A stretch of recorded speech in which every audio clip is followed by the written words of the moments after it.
We're live. We're live, everybody. Hey, right on. Hey, thanks for joining me, you guys. I want to welcome everybody who's going to listen in on this live stream. This is live stream number 2 for James. So we're moving right along. Yeah, that's 4. But we're moving on to number 2. And I am so excited here today. I've got just really last minute now timing. I have invited Adam Hoots, Matt Ohley to come on, and we are going to talk about now. We planned it yesterday, but we're going to talk about it right now. But why don't first, Adam, why don't you introduce yourself, because it was your podcast that led me to Matt, and then Matt will have you introduce yourself next.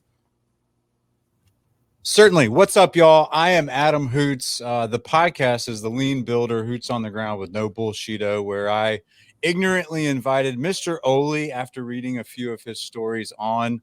And boy, did he just punch me right in the nose and really made me focus on now, right? Like, so that's who I am. Again, Lean Construction Shepherd. Super happy to be here. Matt, I thank you. And maybe I'll kick it over to you for a quick intro. All right. Matt Ohley, I believe my title there says Average Knucklehead. And that is that is exactly what I am. I'm in the construction trades. I am just a human being trying to find a better way to navigate this life, man. That is the honest truth right there. And I am super excited that anything I have to say is of value to other people, and specifically that this book, The Power of Now, has been helpful for people, because it's been nothing less of paradigm shifting for me. Well, and exactly, because you talked about how you've listened, and I do the same thing. You're on what, 5-6 times you've kind of rolled through it on the audiobook? Yeah. Oh, yeah. Oh, I don't even know how many, like those first couple chapters, I'm in the dozen or better. Because that introduction in that first chapter on the audio gets me every time. If I got to get recentered, man, I'm click it on. Fantastic. Well, let's talk to everybody who's coming on right now. Introduce yourself, say something in the chat. We don't know if you're there until you say something. We got Renee. Thanks for jumping in there, Renee. And thanks for following me on TikTok. I see you liking my stuff I put out there. But he also helps me edit those podcasts, James. He is his design genius is next level, next planet. It's unbelievable. Oh, I've seen it. I've seen that progression. It's been amazing watching the edits that he's done for Jesse's TikToks. He's like, man, I mean, now mine look like they're homemade, which they are. But let's so introduce yourself in the chat. Let's find out more. But what brought us here today, I think that's one of the most important things is the whole idea of impact. That is my word for this year. Or what are things that create impact and growth? And this one fits right in it. And there would typically have been a time where I would have just taken my time. Like, we would have to plan this out. We would have had a couple of meetings, and I would have created some curriculum, and we can make sure that we're covering all the points and topics.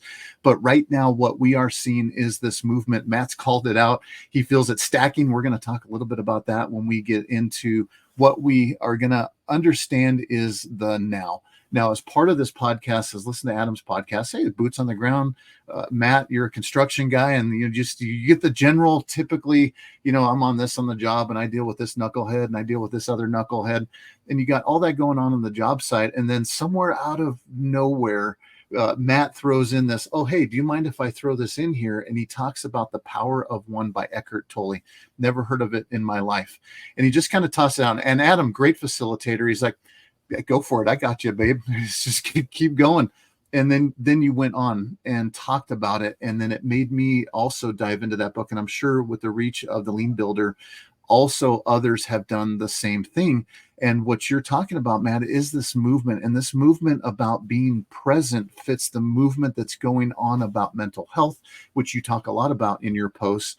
All of these things are starting to jive and come together. So really at that point, so I'm taking a point of your podcast with the Lean Builder. Tell us what your take is, and how, first tell us how you discovered the power of now, and then also tell us a little bit about what it means to you. What is the power of now? Man, oh man, right out the jump here, huh? Okay. All right. Dude, I was going through some dark times. in my life. And I, without getting too personal, which I don't mind being vulnerable and personal, I think that's pretty clear. But I was going through some very dark times, and I'll be honest with you, I don't know how I stumbled across the book itself. I think I was looking at for like some self-help books or anything on Amazon. I think my memory is not the greatest, but all I know is this that book had a, can I say shit ton on here, or do we keep that low key? Okay, Oh yeah, sorry. you just My did. apologies. It's out there now. Keep going. Sorry, man. It had a bunch of great reviews, and I'm like, cool, let's check this out. And I actually got the Kindle book to begin with, and then I ended up getting the audio, which I highly recommend because Eckhart reads it, and oh, his voice. Anyway, I start reading through this, and that first chapter, the introduction in the first chapter, but that first chapter is entitled "You Are Not Your Mind." And that hit me. You know, there are some things where seeds are planted over time and then they grow in a person's life. And then there are some things that just hit you like a ton of bricks, you know. And that, when I saw that statement, "You are not your mind," and then I started reading how he fleshes that out, I'm like, what? What? Like, I don't have to be controlled by this hamster wheel in my head. Like this just, you know, these thoughts just constantly going off. This life story I've told myself, that I tell myself repeatedly, that who knows if it's true or not sometimes. I mean, is that how other people view me? I don't know.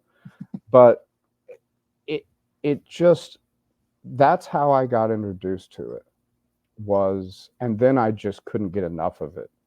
I consumed that book and continue. And I think, like I said just moments ago, when I find myself getting, I guess, uncentered or struggling with the same patterns, which I still do. I don't have this figured out, not in the slightest. But when those old patterns seem to be real heavy and pronounced, and like I'm moving and thinking just like I did, you know, before this, I'll click that on, man, and start listening to it. And so what, and I think the questions were, how did I get introduced to it, and how has it affected me? Yeah, tell us now. What is the now? The now is the now, man. It's all there is. It's all there is. I genuinely believe that, and that's, man, that's a tough concept for some to grasp. It's a concept that some people disagree with, and of course, okay with that. No judgment from me. But I can't argue against it. You know, when he says all you ever have is now, and of course I'm paraphrasing, but it's, you know, anything in your past is just that, your past. It's a mental movie of things you have done. You've never done anything in your past. Anything you've ever done has been in the present, in the now, and your past is just a record of those things. And the future is yet uncertain. I mean, until we figure out time travel, folks, all you have is this very present moment. And that's accurate for here too, and for the people watching and who will watch. I mean, where you are, that's where you're at. Like it's now. And he talks about the eternal now, that you are living in the eternal now. It's just one now after the other. right. And that's, that has really just revolutionized how I approach all of life. Last night, my 20-year-old's got a dance party going on with the 5-year-old and her neighbor friend who's 5. They live at each other's houses. We just take these 5-year-olds back and forth.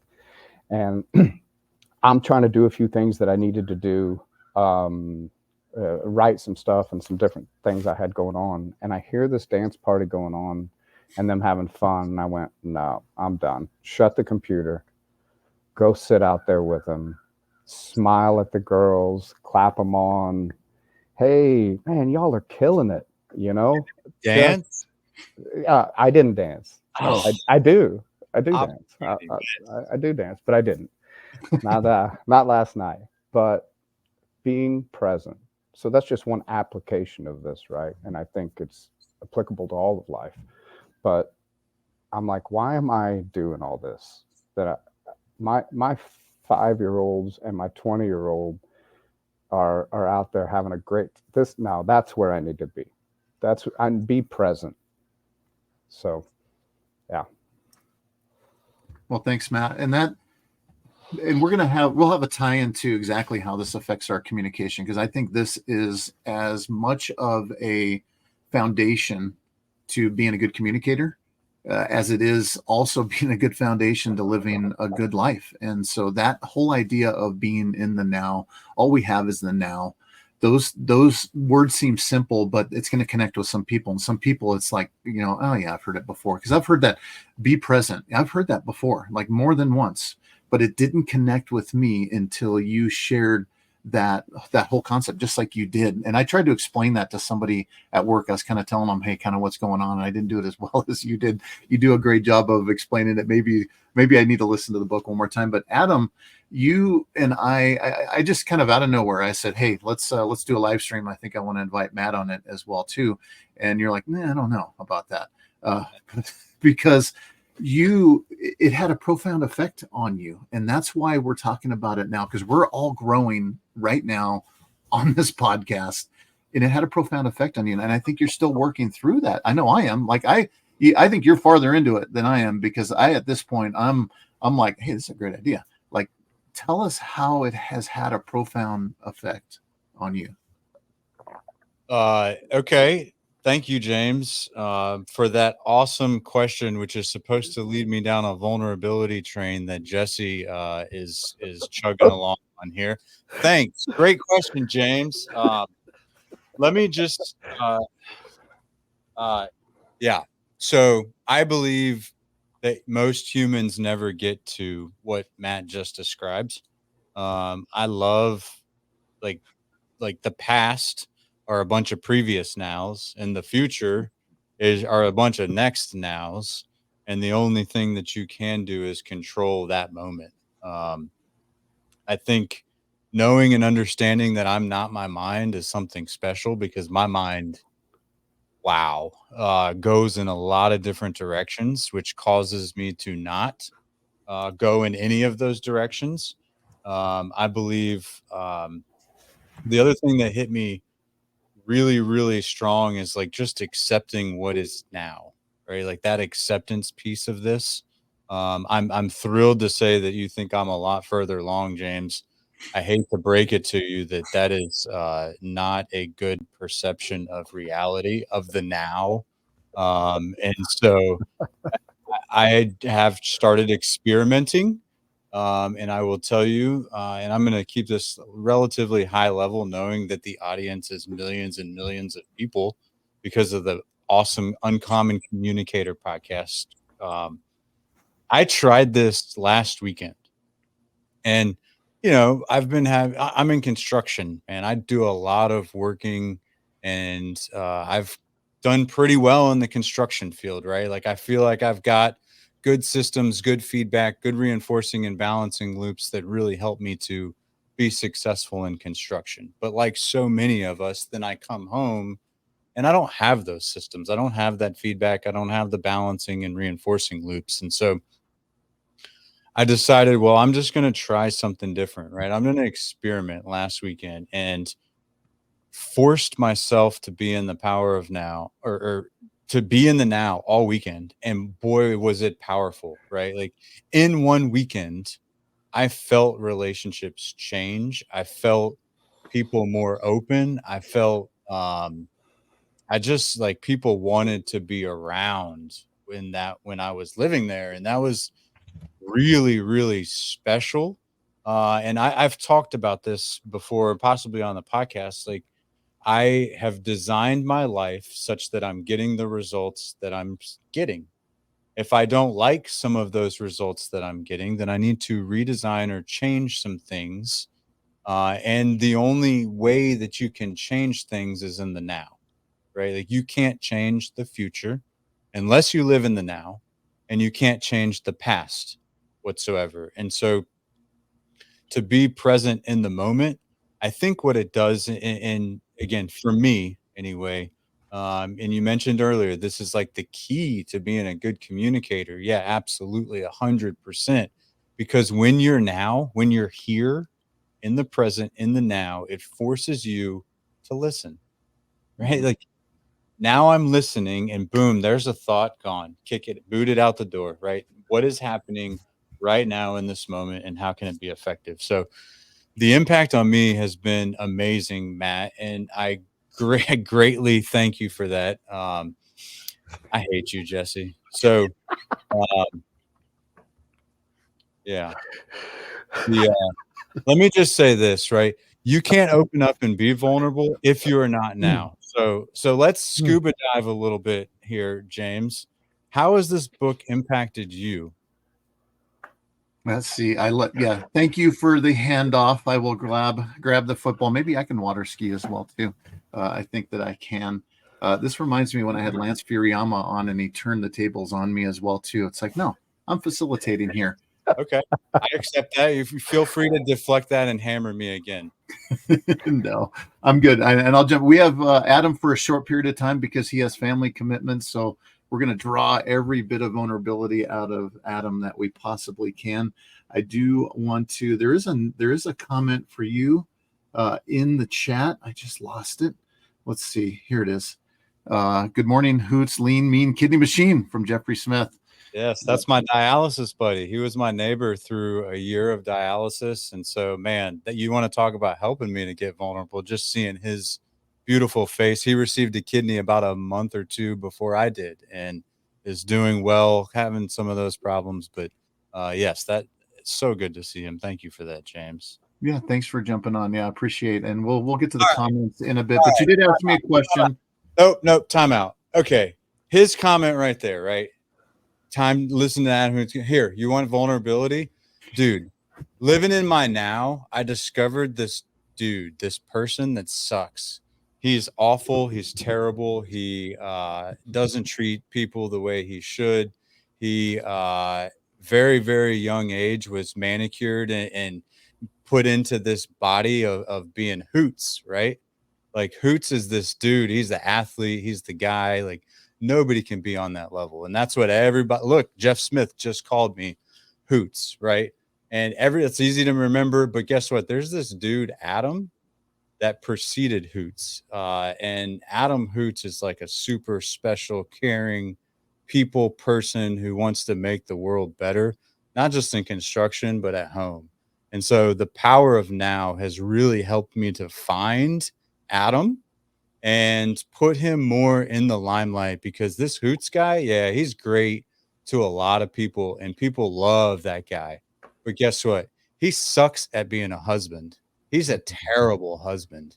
And for those of you that didn't know that, yeah, I suck. I suck currently at being a husband, but being in the now and understanding the power of being in the now, I have been a better husband since Matt Ohley's podcast. And so you want to be vulnerable and transparent. That's what I'm talking about. Like Hoots sucks. Adam Hoots is pretty phenomenal. So anything you two can help me to remember Adam Hoots would be very much appreciated. Right. And I don't want to get rid of Hoots because he's a good dude. Right. That's the dude in the hat all the time and the jacket and the like getting construction folks energized. But when we come home, I need to be Adam Hoots, right? Adam's that dude at the house that is open and vulnerable. And yeah, at 2 years old, my twins and I and my wife all dancing on a bed on the floor. We used to have dance parties, man. I can't tell you how long it's been since we had a dance party. So thank you, Steve Martin. I appreciate you putting that word out there and then Jeff Smith, man, like all love to you, my brother. Like seeing you made me do that. Thank you. All right. Yes. Thank you for drawing that out, Adam. Bringing the vulnerability with power. See that? Vulnerability comes with power. It's not a weakness. It is a strength. And I'm saying that to myself. I'm trying to listen to it myself, but thanks for bringing it out in such a strong way. And you did call me out, and I'm not going to water ski. I'm not going to skate through this. I'm not going to let it happen either. And I will tell you, how has it impacted me as I've looked back on my life. And this is why it was such a huge connection for me, is just that I don't actually know your guys' game with this water skiing thing, but I kind of get the idea of it. But the principle is, I have always lived in the past. I had mentioned, like, I'll cringe about something that I said in junior high school. Still to this day, it's like, oh, I wish I had done that differently. That is living in the past. And then for a good portion of my life, I have spent anxious about the future, like always wanting to progress and get better. I think I've always been this self-developer to some degree, wanting to improve myself, but there was never a happiness in the now.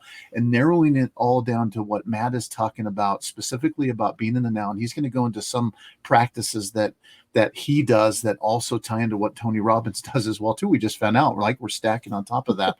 But in looking at myself, I've always had this anxiousness about the future, where there's been so many times I've been hanging with my kids, not there. Mm. So when you ask, like, how has that affected me? I have not been there for my wife, for my kids. I have not been there in the now, because I was living in the past, thinking about what happened during my day. And I would not take work home either. So I'd come home, we'd play Legos, we'd play Littlest Pet Shop, we would do all those things, but I wasn't there. Like, I wasn't talking about work, I wasn't dragging it with them, but I wasn't always there. And it's the same with my wife as well. And I looked at it throughout the course of my life. Like, this has been a couple of years, right? I'm not a young guy, where I have not lived in that moment and embraced that moment for everything that it is. And when you said those words, Matt, all we have is the now. I'm like, everything happens now. Like, everything happens right in the now. One of the things that Eckhart Tolle says as well too is, what problem do you have right now to solve? What are you solving right now? I'm like, what do you mean? It's like, I'm solving problems that are going to be coming up in the future. I'm worrying about ones that we had. What are you solving right this second? Which is a great time when he's sitting there talking about how, I'm listening to the book. Like, what problem do I have to solve? Well, I'm driving, maybe trying not to get run off the road, but it's such a great point of being in the now is such a huge reliever of the stresses of life. So yes, hopefully you will have Jesse chime in, see if I didn't do any water skiing with that one right there. Unless you spilled your guts, you're water skiing. And there's a couple of comments, Miss Patty. So just to clarify, what is water skiing? So water skiing is when you ask somebody a question and they give you just enough information to shut you up and move forward. But if you're truly living in the now, in the present, and you're hanging on every single word, specifically that James just said, there will be a next question that will help James maybe kick the skis off and start barefoot skiing. And then maybe, just maybe, will James, if we ask the right question in the now, he might dive in a little bit. And before you know it, you continue to ask those right questions, and James is scuba diving. So, Matt, do you have any other questions for James based on what he just told us? This is awesome, man. This is awesome. Yeah. So you weren't always present, and man, how much do I identify with that? I mean, absolutely. Thinking through conversations of the day, and let me set up the question here, right? Thinking through the conversations of the day, wishing you'd have said something different, whatever, wishing you'd have made a different decision, how you're going to rectify that tomorrow, all this kind of stuff going on while you're sitting with your wife and kids. And it's the phrase that I heard time and time again from my wife: you're here, but you're not here. Mm-hmm. And so what do you do when you think about that? I'm gonna deep dive you a little bit. What do you do when you think about that? Like, how does that make you feel, that you feel like that's how you operated for the majority of your life? That's a great question, Matt, and thank you for throwing me into the scuba gear. Now, I'm gonna say this, like knowing that and he's out. See that? I knew he was going to be checking out here, but that's exactly the point of the now. Like, how do I feel about that? How have I felt like that for 54 years? Terrible. Knowing that I'm not there. But guess what? That is not important in the now. Yeah, there's some emoji That's like it. is that That's it.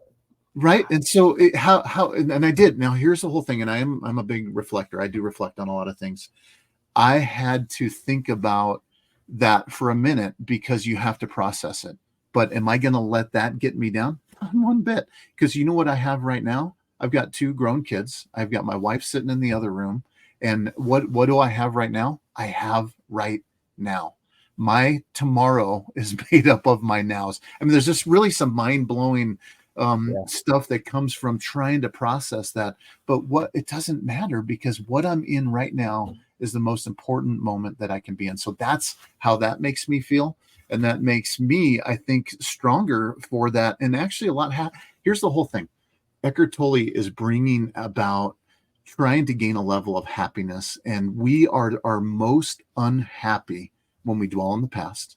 But we're also, especially as superintendents, especially as construction folks, and this does not discount, I would love some debate on the idea of planning for construction, because we have to plan. Like, our people don't plan. There's too many people, I'll be honest with you, that are in the now. They show up, it's like, what are you here for? I'm here for work. What do you want? That's not right. That is not what we're talking about at all. But in being in the now, talking about being in the now is something that's what we have for us right now. And we cannot, that's where happiness resides, is not worrying about the past and not worrying about things in the future, problems. Because I know people that worry about stuff that isn't going to happen, may never happen, might happen, but they worry about those things at such a level that they are almost handcuffed by it. So that's what he's talking about in being in the now. Solve your problems that are in the now. I got to throw this up here. Jesse's saying he did y'all dirty. I knew it was coming too. He texted me that last night, and which I applaud Adam for doing that. He had made a commitment to his wife. They're going to church, and I'm like, dude, that's the most important commitment that you can make. And I said, but it's kind of bad timing after I planned this thing. But no, it's he didn't do us. He didn't do us all. Can I jump in there a little bit, of course. man? Because I love the response, man, and it's exactly the response. Because what happens? So this is where we talk mental health stuff, and I can only speak from my experience, right? But when these changes start taking place, when you start getting real about, Adam talked about who is Adam Hoots, not just Hoots, but who's Adam Hoots.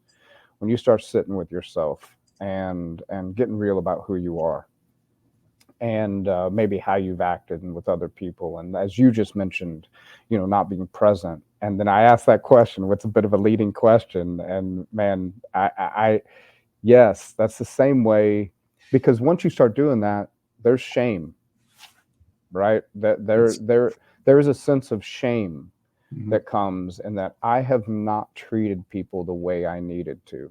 In what Adam was saying, in what you were saying, certainly I got numerous examples from my own life, especially at home, where I was not the present husband, father I should have been. And then so here comes the shame.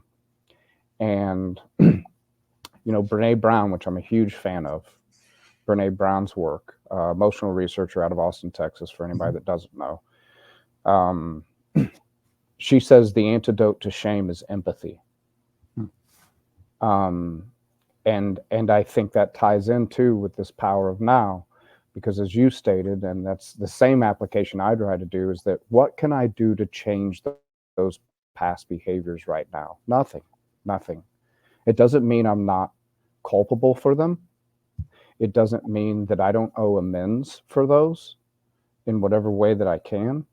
What it does mean, though, is that all I have is now, and I can show myself empathy now and go, you messed up, man. You messed up, but you don't have to mess up anymore. And now I have this present moment and now I can be. I feel like we're going to say now a lot in this podcast. We have.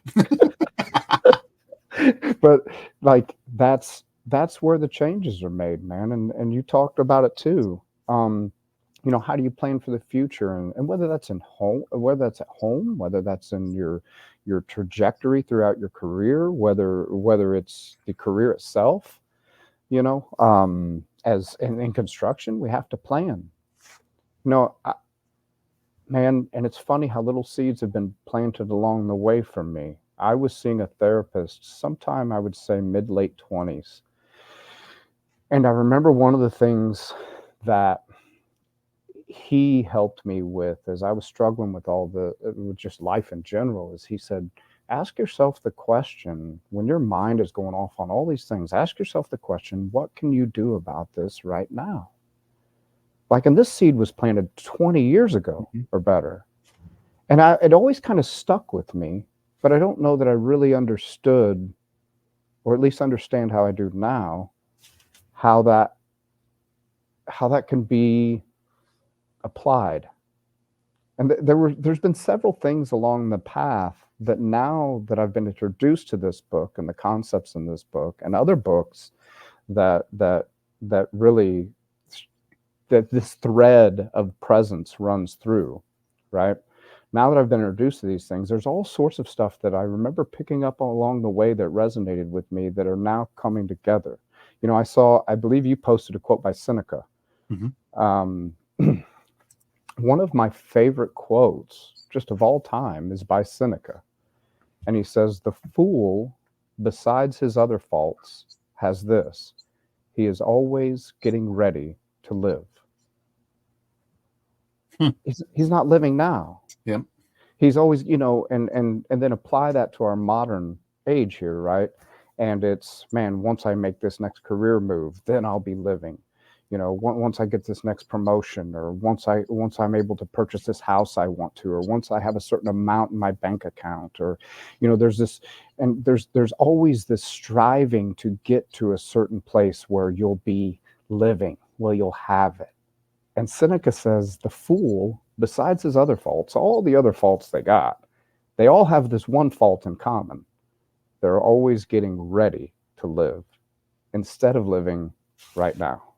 Well, and that's exactly that's the feeling that I was talking about that I've had for a majority of my life, is just exactly that. And I thought it was interesting. You look at a couple of the Stoic quotes compared to Eckhart Tolle, and yeah, they're very much, he gets a lot of his philosophies and thoughts from that as well, which is just a deep theme. Like, here's another one from Seneca: the mind that is anxious about future events is miserable. Like, Seneca hits a lot on that. Like, don't get caught up in the now, that type of things. And then another one is, we suffer more in imagination than in reality. That's another huge Seneca quote that fits right into exactly what Eckhart Tolle is saying in the now. And I've got a quote from Eckhart Tolle as well: as the primary cause of unhappiness is never the situation, but your thoughts about it. And it's really, when you realize that, and that's one reason that, and I've recently have delved into a lot of these Stoic philosophies, because they really fit in line with what I needed, and also fit in line with, you know, what I believe and what I think and how I operate. So those things have really been kind of some guiding principles on the outside for me. And then these quotes, you know, from this philosophy have narrowed my focus down to be able to, I think, have a little bit more control over myself, realizing that I don't have control over the situations that I have. And this is a famous quote from Mr. Jesse Hernandez, is that control is an illusion. And at best, you can, control is an illusion. At best, you can influence.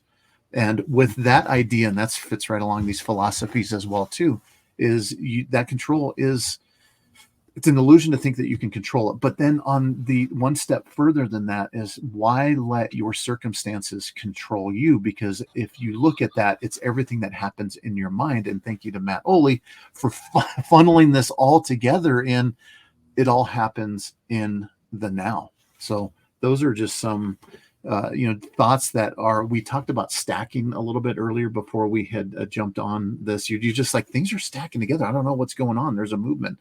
Yes, There is an absolute movement, and these things do stack. And Jesse also uses the words, the whispers, and this is what generated this live stream today. Is for me have been these things that I've talked about. You know, you need to be more present, and it started before your podcast, and I can't even piece all of it together. The podcast you had with Adam Hoots, and it happened after, and so all of these things start stacking, saying, "Hold on, you know, we need to talk about it while it's fresh." So we do have some incredible chats. This is all new for running the controls for me. Maybe when I'm fancy like Jesse, I can get somebody to run the controls, or maybe You're teaching me, man. You're teaching me. I've never been in here, so I'm watching and learning from you.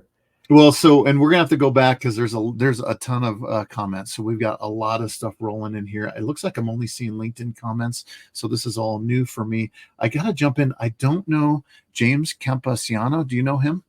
I love this because he's quoted Sammy Hagar. Like, bring it, James. Like, how did you know how old I am? Sammy Hagar said it best: one step ahead, one step behind me. Now you got to run to get even. Make future plans or dream about yesterday. Hey, come on, turn this thing around. I love it. Thanks for that, James. Love it. Make sure we connect. I don't know if we're connected or not, but we definitely need to. Mr. Jesse Hernandez says someday and tomorrow never come. I mean, that's what we're talking about, right? Yeah. So I do want to go back. There was a comment in the back that I want to make sure. Let's talk about Miss Patty Stevens.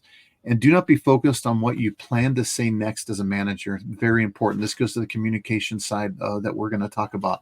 Instead, focus on what you are hearing and invest yourself in what that person is saying to you. And then I'm sure this math plays out. It'll pay off tenfold. Thanks, Patty. And that's the one reason that all things tie to communications. That's why, follow the Uncommon Communicator podcast, because everything ties to communication. Our lean construction communication, our issues on the field. I always use this number: 95% of all of our problems in the field are because of communication, and the other 5% is because people are lying about the communication. So it's 100% of the time that we have. But yes, it's about being focused in the now and actually listening. And I think that's the key that really connected me with this as well, too, tied to this podcast, is the fact that to really listen, you have to be in the now. I have to be listening to you. And how many times we hear it, we talk about it. I've done it many, many times. Somebody's talking. I'm having a hard time here because I'm looking at all this, looking at all these chat that's going on while Matt's talking, and I'm not listening, because if we don't listen and we're planning what we're going to say next, and now I would say I'm almost offended by it. Like, I know when I'm talking to somebody and then they're thinking about it and they're not listening, I'll call it out. It's like, hey, you didn't hear what I said, did you? You have to. We have to put a stop to that. There is, let's see, there's a couple other here. Alana Sparrow, let's make sure we connect. I don't think we're connected on LinkedIn as well. This moment is all we have. A moment ago is gone forever. A moment from now will never be. I'm Alana. Hey, no, New York, Florida, and wow, you're all over the place. You've read Power of Now a few times, and when it came out in the 90s, Eckhart is incredible. So thanks for joining us, Alana. You're right. That's the whole thing. A moment ago is gone forever.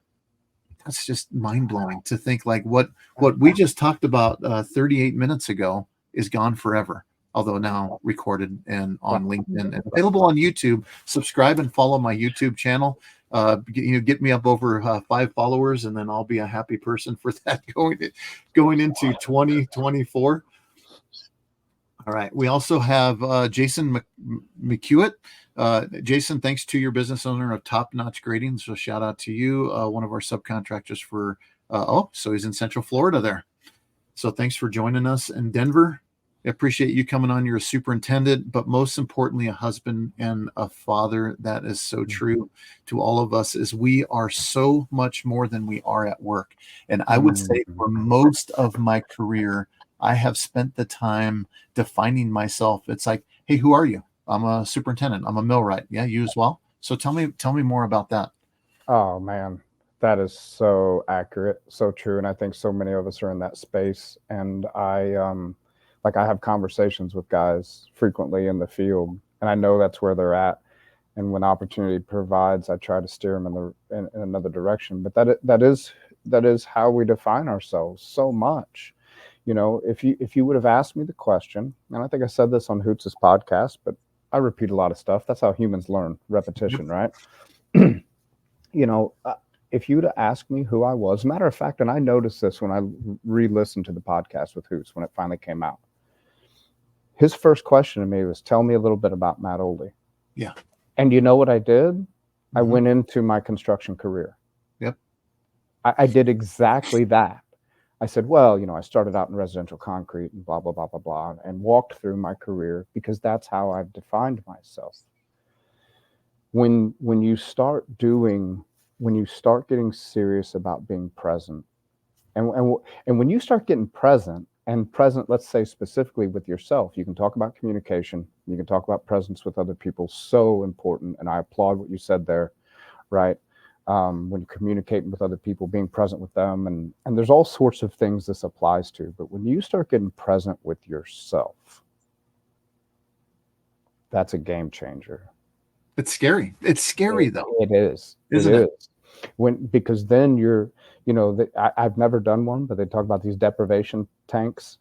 I'd like to do one of those. And there are many people that'll tell you that have done those that go, man, I couldn't, like the first time I was only in there for a few minutes and I'm out, because all your senses are deprived, sensory deprivation tank, and it's just you.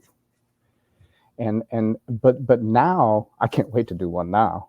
Yeah. Because that is the state I try to, it's not all sensories deprived, but the state that I practice every morning is being present with myself and just being. And when you start doing that, sorry, I got a message. When you start doing that, it introduces you to who you are, way beyond what you do for a living, and then now you got to get real about that. How have I behaved? How have I interacted in this life? How do I treat other human beings?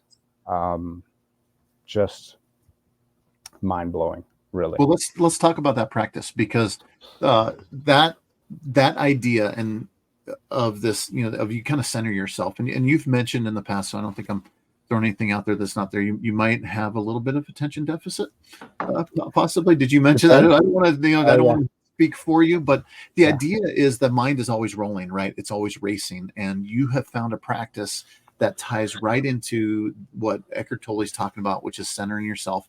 But let's talk about your practice, because again, Tony Robbins does something called priming, which is which you were just introduced to, which was right in line with what you were doing. But tell us a little bit about what the practice that you do every morning. All right. So, and I'm going to caution here and say, I wish I did it every morning. I do it most mornings, but I'm a human being like anybody else. And there are times that I wake up and it's just like, oh man, I got this to do, that to do. And then I don't. It's rare anymore. I do it more often than not. But when I get up in the morning, I do not look at my phone. Now, caveat there, we have crews that work day and night, so my work phone is always on. We're in the roadway business, so I do check that phone, and that ringer is on in case there's an emergency in the middle of the night. But check it. Nothing major came through. Both phones go on silent. Smartwatch goes on do not disturb, comes off. I've got a chair in my living room. I go sit in. I make myself a cup of coffee, and I sit in that chair. It averages 10, 15, 20 minutes, I would say. And I have some breathing techniques. I do some techniques called polyvagal breathing, which help to really kind of just calm the autonomic nervous system, and really just bring me, which I'm already fairly calm because I just woke up. But, deep breaths and then released slower. I used to count them when I first started doing this. I used to breathe in for 4 seconds, hold for 7, out for 8, Like there was a way that, and there's that's called like the 4-7-8 method, and there's a lot of stuff that you can do along those lines. But I've got breathing techniques that help get me calm, and then I genuinely just try to focus my attention on just being present and still. And as the thoughts start coming, because they do, right? You know, what's the day going to bring? You know, am I going to write a LinkedIn post this morning? What's it going to be about? You know, these thoughts start coming at me. What I've learned over time as I've started to flex this muscle, you know, as I've started practicing being present, and you can call it meditation, you can call it mindfulness, is I've learned to observe those thoughts, as Eckhart says, to be the watcher, to be the observer of those thoughts, rather than be controlled by them. As I see them coming, I'm not judgmental. I'm not frustrated about it. I mean, I can be, but what I try to do is go, oh yeah, you know, and I may have some internal dialogue here, you know, where it's like, all right, mind. Yeah, I get it. You want to think about that, but not right now. Not right now. Let's just be. And more and more, and some days it's better than others, more and more, I'm able to genuinely arrive at that place that, and Tolle talks about this, and it's a term from Eastern say philosophy, is enter that space of no mind, where I'm just being. And that sets a tone then for the rest of my day, my life, and gives me the ability to be more present. Because it's just like if you're going to the gym and working certain muscle groups, you know, you get better over time, right? Those you do those things, those repetitions, and you get better at your form, and you get muscle growth.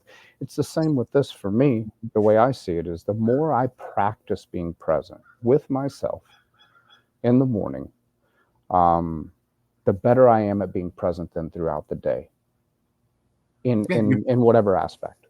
You're priming yourself, which you're getting yourself ready for the rest of the day. And that's what Adam kind of just gave a little bit of an inkling on, that he's been doing that. And that's why he is farther ahead than me. I haven't done this because I tend to get up and, you know, I'm like the cheetah, you know, the cheetah's like, all right, let's go get the day. You know, there's a saying that says, you know, you want to be you either want to be I think it's a lion, or you want to be an antelope. Either way. So the lion gets up every morning and he says, I need to eat today. So he gets up running and he's chasing after food.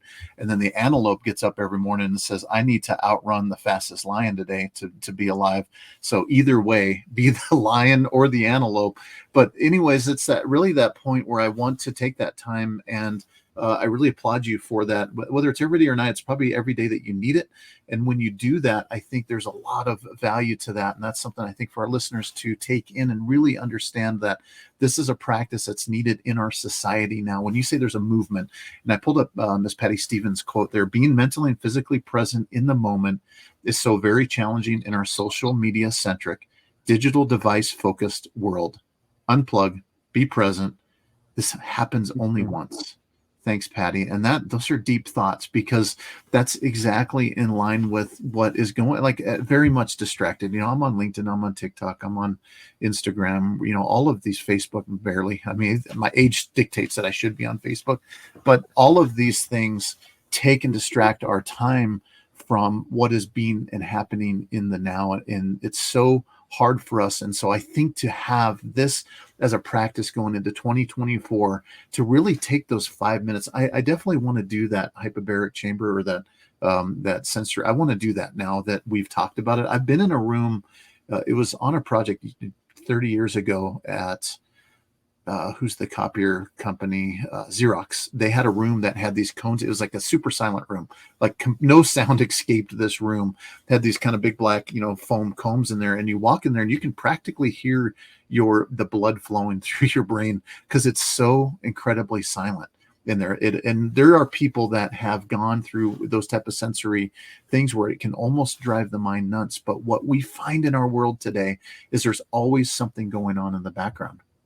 And to find that time to just be quiet and focused, especially in the morning, to reflect that. I know Jesse has had a lot of conversations about how he journals. Journaling is how he gets those, thoughts down. He does those first thing in the morning, I believe. Jesse, you can throw that into the chat and let us know for sure. But that is something that those practices are very similar to what you're talking about. It's about focusing your mind and your thoughts and getting ready for that day that is coming. So thanks, Miss Patty, for sharing that. Let's see. We got Denver Waters. Morning routine is a discipline I'm trying to turn into a habit this year. Good for you, Denver. So far, it's already paying off. So that's one of the things. Yeah, good for you. But one of the things for me has always been consistency. Like I've enjoyed spouts of journaling, and then I stop, and then I go back to it. To me, it's a bit of a chore. And, because I don't want to say I journal on the job, but I do. I'm writing daily reports on the job as well. But whenever I've done it, that's when I've been my most creative. So it's about that consistency, building that habit and continuing to do that. And I like this, Sarah. I just did drum and chat meditation. I'd love to know about that. I love when I can meditate in the morning, makes it a beautiful day. So I'd love to learn more about this drum and chat meditation. May have meant chant, maybe chat, but chant. Oh, okay. That's gonna be my guess. That's what we do on this podcast. We're going to decipher communications. I'm the worst. I'm the guy that I can't spell thanks or great on an email. It's always to Hanks or Gergat. I mean, it's just, I'm hope, for being a communicator, I'm glad that, we have programs that spell check for us, that tell me when I get that wrong. Yes, Chant. So thank you so much for that. So, we're getting down. We got about 9 minutes left. So let's do a little bit of a wrap up on where we're at. And if any more comments pop up, I think there's a couple that I think I haven't focused on. Craig, again, I heard once yesterday is history, tomorrow is a mystery, and today is a gift. And that's why it's called the present. Wow, that's amazing. Wow. So I got to throw that one. Hey, you guys are nailing it. Be present. All right. So that's what gets you up on the main board right here. But what I was do on the what's that? Go ahead. Real quick, if I can. And I know we're wrapping up, but a great quote as we're throwing these quotes out. And Craig's was a great one, man. Craig, one of the first people who started commenting on my stuff. Love Craig, man. Thank you for all the support. There's a quote by, and I'm going to probably butcher this, but Lao Tzu, Chinese philosopher, where he says, if you're depressed, you're living in the past. If you're anxious, you're living in the future. If you're at peace, you're living in the present. It just lines up with all these. This theme runs through Stoics, the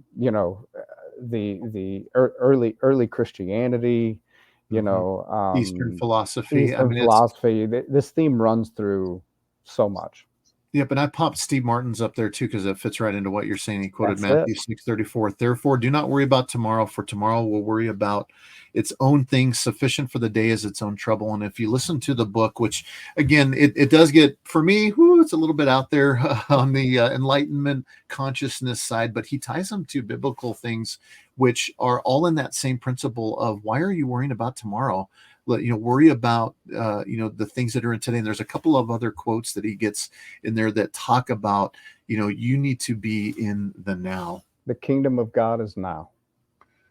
It just goes on and on, right? Like there's so many things in there that are tied to now. So yeah, let's move into wrap up. What I always do on the Uncommon Communicator in the podcast itself is I like to do the UC moment, the Uncommon Communicator moment, because after listening to us for an hour, people are going to walk away with something. And that's what I always encourage people. Like if there's a lot of information, if you walk away with one thing, then you're one thing better than most people, because most people and the percentages on that are going to forget. But, for me, like you look at your podcast, that made an impact on me. So I immediately went and I got that book on Audible. I don't do Audible. I get it from the library. I go free. But I got that book and I started listening to it. And then when I had this idea for this podcast, let's do it now, or for this live stream. But the whole thing is people just grab one thing. What would you sum up in the course of our conversation today as the one thing that people should walk away with other than just the word now, which it could be it. So my word for, I never knew there was like a word of the year. Like that's a new thing for me, right? But it showed up here on LinkedIn, and I had somebody at some point in time ask me, what's your word of the year? And I'm like, without hesitation, I said presence. Yeah. So without using the word now, I'm sneaking this in, right? I'm maybe giving the easy answer, but be present. Be present. And I would say first and foremost with yourself. With yourself. There's all sorts of ways, like we've said, where it's applicable to be present with other people. And powerful to be present with other people. But if you want to start making some real lasting change and find some deep contentment and joy and peace and all these things that we want as humans, right? I think that starts with the tough work of being present with yourself. And there's no growth in the comfort zone. Right.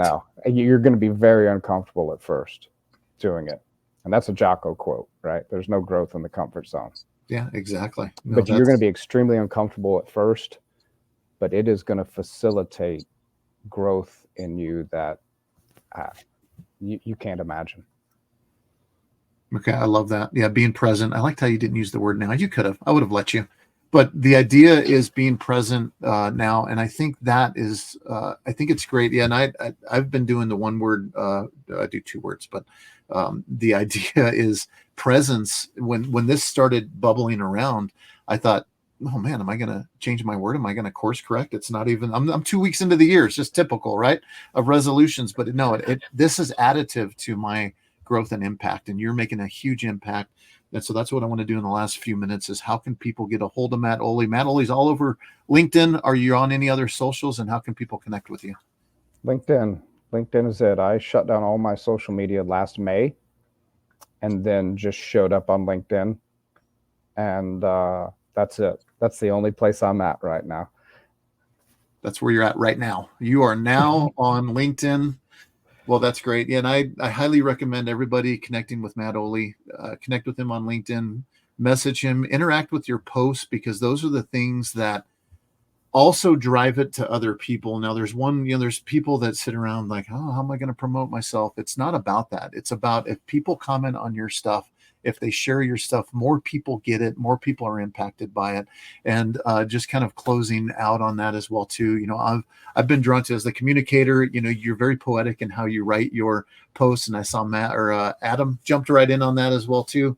And the idea is that you're sharing candid conversations that you're having with yourself, and that every job like that, I've seen a lot of you get a lot of comments too. You get a lot of comments that are like, hey, I just had that happened on the job yesterday. And when those things connect, and then you can have that conversation with people they're having and coming about with, some solutions to their own life. So Matt, I so appreciate you. Like, this was so last minute. We decided yesterday, and then I'm trying to piece this thing together. I really appreciate you coming on live streaming with me. This has been a blast for me. And that's pretty much fantastic. Yeah. Appreciate it. I think we've got, we're forever friends now, just so you know, because we're connected on LinkedIn. And that's all I've got. So that's all we've got today. We are going to close out this. Actually, am I supposed to wait until this thing just shuts itself off? I don't know how this thing works. I think I have to end it. So that's all we've got, everybody. See you.